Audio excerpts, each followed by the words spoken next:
नमस्कार, नजर पर देखो न्यूज में आपका स्वागत है। मैं हूं आपके साथ ज़ैनब। आइए देखिए आज की मुख्य खबरें। AIMIM सहारनपुर जिला अध्यक्ष चौधरी इजहार बबलू का बेहट विधानसभा के फतेहपुर में लोगों ने किया जोरदार स्वागत।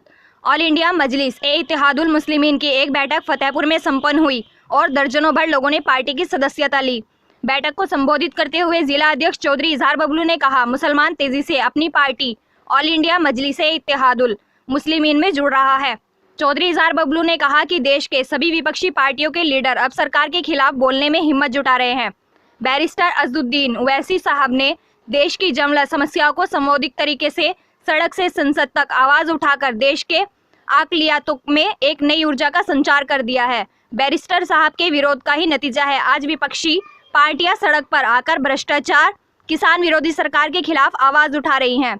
बैठक की अध्यक्षता डॉक्टर अब्दुल मजीद ने की, वे संचालन अबरार उल हक मजारी ने किया। बैठक को संबोधित जिला महासचिव मोहम्मद वसीम व जिला सचिव कारी मोहम्मद मुस्तकीम, जिला कार्यकारिणी सदस्य मरगूब अहमद ने की।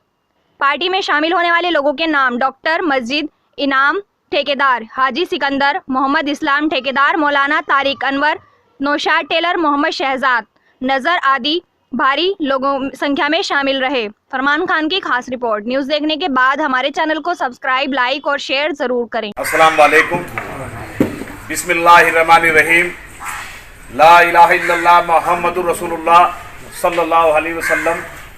साथियों और बुजुर्गों, हम लोग आज आपके बीच में आए अपने नेता, हमारे सबके नेता महबूब आली जनाब बैरिस्टर असदुद्दीन ओवैसी साहब का पैगाम लेकर के आप लोगों के बीच में पहुंचा हूं। बैरिस्टर असदुद्दीन ओवैसी साहब का एक छोटा सा सिपाही हूं, आपके बीच में उनका पैगाम लेकर के आया हूं। आज यहाँ कार्यक्रम रख करके बुला करके हौसला अफजाई करने का काम किया मेरे बड़े भाई इनाम ठेकेदार साहब, डॉक्टर माजिद साहब, हाजी सिकंदर साहब, मोहम्मद इस्लाम ठेकेदार साहब, मौलाना तला ताहिर अनवर साहब, मरगूब भाई जो हमारी पार्टी में जिला कार्यकारिणी सदस्य हैं, नौशाद टेलर साहब, शहजाद भाई, हाफिज शहजाद साहब और तमाम मेरे साथी बैठे जिनके मेरे नाम याद नहीं है, माफ़ी चाहता हूँ। साथियों, आज आप लोगों ने यहाँ बुला करके जो सम्मान दिया उसका तहे दिल से हम लोग शुक्रगुजार हैं और शुक्रिया अदा करते हैं। आज आप सब लोगों को बहुत ही सोच समझ के फैसले लेने की जरूरत है। जिस तरीके के हालात हिंदुस्तान के अंदर एक राजनीति के जो चल रहे हैं, वो ये सरकारें, जो इन सरकारों का मंसूबा है, खास तौर से मेरी कौम के लोगों के लिए, मुसलमान भाइयों के लिए, आप सब लोग भली भांति जानते हो, क्योंकि जिसके घर पे कोई बड़ा जिम्मेदार एक साया ना हो उसको कोई कुछ भी बोल देता है, लेकिन उसके लिए हमें एक जिम्मेदार, एक मजबूत ताकत पैदा करनी है, एक मजबूत क़यादत पैदा करनी है। उसके लिए हम सबको एक ऐसे नेता का साथ देना है जो आप लोग जानते हो, उस नेता के बारे में जिसने जब एक कानून हम लोगों के खिलाफ पास हो रहा था, उसको लेकर के पार्लियामेंट के अंदर आपकी आवाज उठाने का काम किया, और तो और CNRC का जब बिल आया उसको लेकर के हौसले के साथ उस बिल को पार्लियामेंट में फाड़ने का काम किया। ये काम उसने हमारी टोटल कौम की भलाई के लिए किया, ना कि अपने लिए किया। और भी नेता वहां पार्लियामेंट में बैठे थे जिन्होंने यहां से वोट पाया, आप लोगों ने छक्के वोट देकर के जिताने का काम किया, उन्हें पार्लियामेंट में भेजने का काम किया। लेकिन मेरे साथियों, नौजवानों, बुजुर्गों, ऊपर लीडर उनके कौन बैठे हैं? कहीं कोई मायावती है, कोई अखिलेश है, कोई राहुल है। आप लोगों को तो टिकट आपके बीच के एक भाई को दे करके भेज दिया, आपने अपना मुसलमान भाई समझ के टोटल हमारे भाइयों ने वोट दे करके पार्लियामेंट में भेजने का काम किया। लेकिन जब हमारे हक और अधिकारों की बात हुई, हमारे खिलाफ जो कानून बन रहा था, उस पे उनके लीडरों ने उन्हें चुप कर दिया।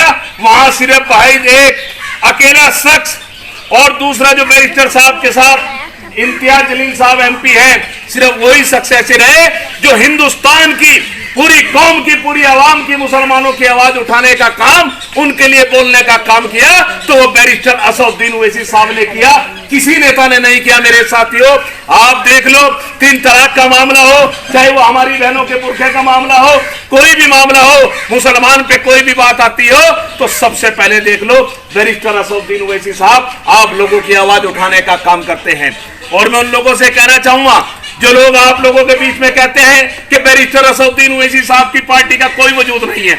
अरे वजूद अगर देखना हो, हिंदुस्तान के अंदर कितने नेता हैं, सबसे ज्यादा टीवी चैनल पे डिवाइड पर जो बोलने का काम करता है, आंख से आंख लड़ा के बात करने का काम करता है, तो वो बैरिस्टर असदुद्दीन ओवैसी साहब है। वजूद की बात तो सामने दिख जाती है, वजूद किसका क्या है। बड़े बड़े नेता है, नहीं हिम्मत पड़ती मेरे साथियों, क्योंकि बैरिस्टर असदुद्दीन ओवैसी साहब हमारे नबी करीम सल्लल्लाहु अलैहि वसल्लम की सुन्नतों को और उनकी पूरे सम्मान के साथ उनके जूते के निशान को सिर पे रखकर पार्लियामेंट के अंदर दहाड़ने का काम करते हैं। इसलिए उन्हें जो हौसला मिलता है हमारे नबी की दुआओं से, उनकी मोहब्बतों से मिलता है। इसलिए पूरी कौम की आवाज मजबूती के साथ उठाने का काम पार्लियामेंट में हमारे बैरिस्टर असदुद्दीन ओवैसी साहब करते हैं। मेरे साथियों, आपने देखा होगा हमारे बैरिस्टर साहब अगर कहीं जलसा जुलूस उनकी पार्टी का होता है तो अगर नमाज का टाइम है, इतना एहतराम भी करते हैं कि उस जलसे जुलूस में बाद में बोलने के जाएंगे, पहले नमाज को पढ़ेंगे, अल्लाह का शुक्र अदा करने का काम करते हैं। तो मेरे साथियों, ऐसा नेता जो आपको मिला है हिंदुस्तान के अंदर, जो पढ़ा लिखा हो, बैरिस्टर हो, यहाँ आपने देखा कि एक नेता ऐसा था देश के अंदर जिसका नाम पूरा बजता है, जो महात्मा गांधी जी थे, बैरिस्टर थे।